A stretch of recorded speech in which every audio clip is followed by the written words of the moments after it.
Hello everyone, जय सिया राम, हर हर Mahadev. Astro channel में आप सभी का स्वागत है। आज हम बात करने वाले एक ऐसे टॉपिक पर जो अ, बीमारी से जुड़ा हुआ है। आजकल महिलाओं में या पुरुषों में आपने एक थायराइड नाम की बीमारी बहुत ज्यादा सुनी है। मतलब महिलाओं में तो बहुत ही कॉमन हो गई है, लेकिन ये इनिशियल स्टेज पर पता नहीं लगती है और हम महिलाएं जो है काफी लापरवाही कर जाती हैं। तो हमने एस्ट्रोलॉजिकली आप अपने हॉरोस्कोप में इसको जो हम कॉम्बिनेशन बताने जा रहे हैं वो आप चेक करेंगे, तो आपको अगर कोई सिम्टम्स दिखाई दे तो आप अपना उसमें देख सकते हैं अपने हॉरोस्कोप में और अपना टेस्ट करवा सकते हैं। तो फ्रेंड्स, सबसे पहले आप हमारे चैनल को सब्सक्राइब कर दीजिएगा जल्दी से और बेल आइकन को प्रेस कर दीजिएगा। और यदि आप हमसे कंसल्टेंसी लेना चाहते हैं तो डिस्क्रिप्शन में दिए गए लिंक पर जाकर के आप रजिस्टर कर सकते हैं। तो सबसे पहले बात करते हैं कि थायराइड होता क्या है। थायराइड ग्लैंड हमारे गले में एक तितली के आकार का हार्मोनल ग्रंथि होती है। ये हार्मोन बनाती है जो शरीर को ऊर्जा का इस्तेमाल करने में मदद करता है। थायराइड ग्लैंड में जब खराबी की वजह से ही इससे जुड़ी हमें समस्याएं होती हैं। जब हमारे शरीर में हार्मोन्स का डिसबैलेंस होता है तो शरीर का वजन बढ़ता है या वजन घटता है, क्योंकि जो थायराइड होता है वो भी दो प्रकार का होता है। एक होता है हाइपर थायराइड और एक होता है हाइपोथायराइड। तो इसमें हाइपर में आपका वजन कम होता है, हाइपोथायराइड में आपका वजन बढ़ता है।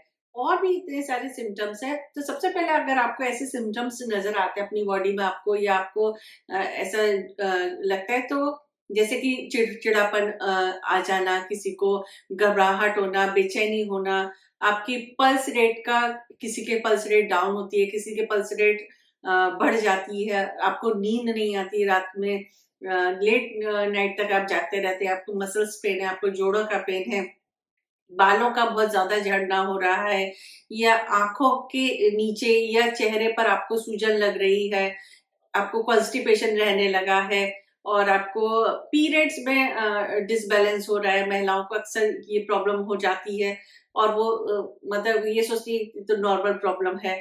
या फिर आपको आपका कोलेस्ट्रॉल बढ़ रहा है। तो आपको अगर ऐसे सारे कोई सिम्टम्स हैं तो सबसे पहले आप क्या कर सकते हैं, आप अपने हॉरोस्कोप को चेक करिएगा। अब उसमें क्या क्या चीजें, तो नंबर वन आपको देखना है कि आपका लगन, लॉर्ड और आपका सेकंड हाउस का लॉर्ड, यानी कि जो भी आपकी लगन है, चाहे आपकी तुला लगन है या आपकी धनु लगन है, तो जो भी उसका ग्रह हुआ, जैसे तुला लगन का शुक्र हुआ तो सेकंड भाव में आपके वृश्चिक राशि यही शुक्र और मंगल। अगर आपका लगन लॉर्ड और सेकंड हाउस जो कि गले का भाव होता है वो 6 8 12 में हो, या पाप प्रभाव में, जैसे कि राहु के साथ है, केतु के साथ है, शनि के साथ है, और कोई ग्रह है तो उसमें मंगल भी क्रूर ग्रह में आता है, और इनमें से किसी की दशा चल रही है। अगर आपको ये सिम्टम्स दिखा रहे हैं तो आप सबसे पहले ये देखिए, और इनमें से किसी की दशा चल रही है तो आप सबसे पहले अपना TSH जो है, आपका थायराइड का टेस्ट जो होता है वो आप टेस्ट कराइए। और दूसरा आप तरीके से आप देख सकते हैं कि जिसके भी कुंडली में सूर्य और गुरु साथ में है, युति करके बैठे हैं, कहीं भी बैठे हैं, या 6 8 12 में बैठे और उस पर राहु केतु की दृष्टि है, या शनि की दृष्टि है, या युति में है, या मंगल की दृष्टि है, तो भी आप देख सकते हैं, अपना थायराइड का टेस्ट करा सकते हैं। इसके अलावा आपके जो गुरु का छठे भाव में राहु के साथ होना या केतु के साथ होना, या उस पर शनि की दृष्टि हो गई, तो भी आप अपना अगर आपको ये सिम्टम्स दिखते हैं तो आप थायराइड का टेस्ट करा सकते हैं। इसके अलावा आपको मंगल या सूर्य आपके नीच राशि में है, और सूर्य और उस पर राहु का, केतु का या शनि का प्रभाव है युति के द्वारा, दृष्टि के द्वारा, तो वहां आपको बहुत ज्यादा प्रॉब्लम हो सकती है। तो आपको तुरंत आपको टेस्ट कराना चाहिए, आपको इलाज कराना चाहिए।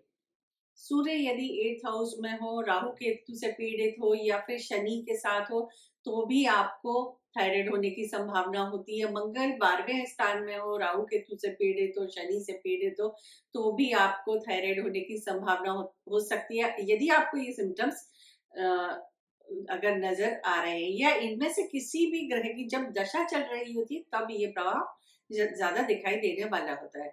और सबसे पहले आपको लगन को चेक करना चाहिए। लगन में अगर कोई पाप ग्रह बैठे हुए हैं, आपकी उनकी ग्रह की दशा चल रही है, तो और आपको ये वाले सिम्टम्स दिखाई दे रहे हैं, तो आपको अपना थायराइड का टेस्ट करवा लेना चाहिए। अगर यदि अब आपको थायराइड है, तो आपको उपाय के तौर पर सबसे पहले आपको डेली एक्सरसाइज करनी चाहिए, और योगा योगा से आप थायराइड को काफी हद तक आप कंट्रोल में कर सकते हैं। जैसे कि अ, अनुलोम विलोम है, कपालभाति है, और भी आसन होते हैं इसके थायराइड के लिए। आप बाबा रामदेव को भी सुन सकते हैं इस चीज के लिए।